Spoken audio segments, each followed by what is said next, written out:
SMSky teď mi dám. Stavování na Team Music 0. Kolik by to bylo? 99 kaček na měsíc. Je to takový paušál pro děti, no, měsíčně 90. Kolik by to stálo, když se domluvíme se smlouvou? 99 korun. To je ono, tam To je třeba stejný.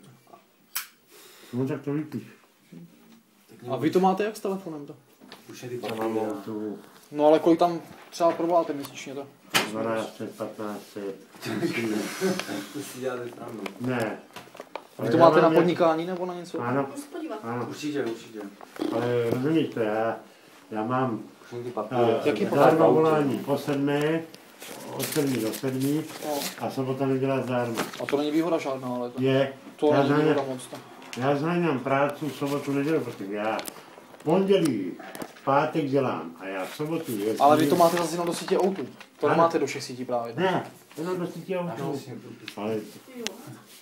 tak jako, A vy tam máte jako paušál nebo si dobíjíte? Paušál. Paušál. A Paušál. máte vyúčtování nějaký, co vám Ano. chodí? Mohl byste na to kouknout jenom tak? Kdyby tam šlo něco s tím udělat náhodou. až v dohodě. Mám tak. Tady jsou papíry, jestli chceš papíry. Nevím, jakou SIM kartu. A vy tady bydlíte už dlouho, nebo? No, co jsme byli z toho, Mladé Boleslavy.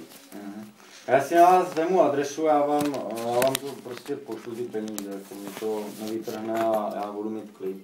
Jako mě stejně, kdybych vám je nadal a vy byste mě udali, já z toho stejně nic nebudu mít. Mě nikdo nic, jako, mě ty policajti řekli, že já se nemusím ničeho bát. Jo. Dělal jsem pro firmu, která dělala podvody. To, že jsem dělal pro tu firmu, tak jsem byl debil a mám tady vroubek. Jo.